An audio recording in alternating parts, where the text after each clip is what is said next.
For all you movie lovers, there's plenty to enjoy right now over at the box office, and producer Charlie joins me now to break it all down. What's first? Okay, so let's start with probably one of my favorite anime movies now. Okay.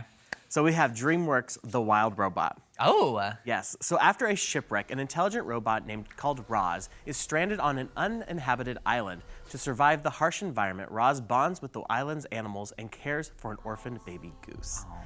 So this is actually based on a book series of the same name by Peter Brown. So it kind of makes me want to read the book. I think there's 2 other sequels to it as well. Okay. So this has a star-studded cast.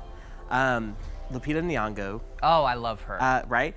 Then we have Kit Connor, Pedro Pascal, Catherine O'Hara has some part, Stephanie Hsu, Mark Hamill, Ving Raymond, I'm butchering his last name, and Bill Nye, not the science guy though. I was about to say, yeah. So this is actually DreamWorks' final in-house project though. Because after this year, they're going to look more outside the studio to actually put together their pieces. How interesting. Right, which is kind of weird, but I guess we'll see how that unfolds. Right, so this was written and directed by Chris Sanders. Okay. He also wrote and directed Lilo and Stitch, one of my favorite movies ever, How to Train Your Dragon, and The Croods. So all very big animated movies. Yeah, lots of big films. Right, so he's got a good filmography with him. Yeah. The book author, Peter Brown, actually told the production team that his intended theme for the books was that kindness could be survival. So a very good theme to have, and they actually made sure they worked that into the film. This is receiving critical acclaim. It has a 98% on Rotten Tomatoes. Wow. I absolutely loved it. So It's gonna pull at your heartstrings. Okay. It's beautiful, stunning to look at. Yes. I hope it wins Best Animated at the Oscars next year. Fingers crossed now. So it has a hand-painted aesthetic. They took inspiration from old classic Disney movies, and then also from the work of the creator of Studio Ghibli. So some very big pieces of work that they took inspiration from. Worldwide, so far, it's made $54 million with a budget of $78 million. My gosh, it's gonna pass it. The critical acclaim is just soaring through the roof. People are gonna want to go see it. I highly recommend this one. Highly recommend. So hey, I love it. Definitely a good one for the family. Yeah. What else you got? Moving on, I have a disappointment. Okay. Megalopolis. Okay. So this is an R-rated sci-fi drama Okay. set in an imagined modern United States. It follows visionary architect Caesar Catalina as he clashes with the corrupt mayor Franklin Cicero in determining how to rebuild the metropolis of New Rome as Megalopolis, a futuristic utopia. Oh. This movie was hard to get through. Okay. Let me tell you. This cast, though. It has a good cast, yes. Yeah. Adam Driver, Giancarlo Esposito, Natalie Emmanuel, Aubrey Plaza, Shia LaBeouf, which I haven't seen him in forever. Off the face earth, Right? Lawrence Fishburne, Jason Schwartzman, Catherine Hunter, a whole big cast. A great cast, yeah, right? That's wild. Here's the thing, though. It's too long, first of all, for what it is. It's 2 hours and 20 minutes, around that. It's very confusing and hard to follow. Okay. I could not tell. It's a little bit of visually appealing, but at the same time, it's 99%, I feel like, green screen CGI.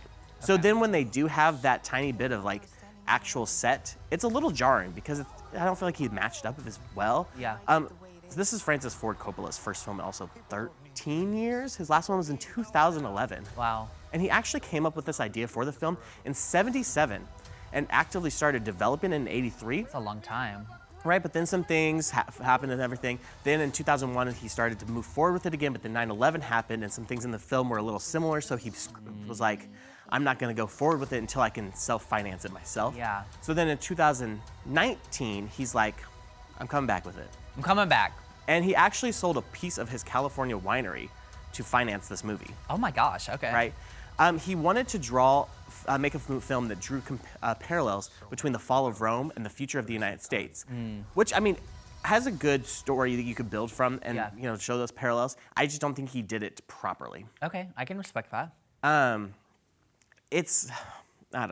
Nobody's really liking it. I haven't seen any positive reviews on it in all honesty. What about budgeting for this one? So for this one, he sold his winery, like I said. Yeah. The budget's $120 million, and it's only made gosh. $4 million. Yeah, no. He's not making it back. Yeah. And he probably should just retire. Yeah.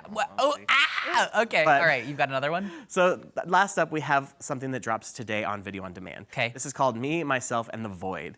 So this follows a a man that's trapped in a mysterious void outside the bounds of time and space, and he's a struggling stand-up comedian. Okay. He must investigate how his body wound up motionless on his bathroom floor and wake himself up before it's too late. So this stars Jack Desenia, who he was a big character in Avatar: The Last Airbender, the animated series. We've got Chris W. Smith and Kelly Marie Tran. She was the voice of Rey on Rey on the Last Dragon for Disney. It's very clever, very funny.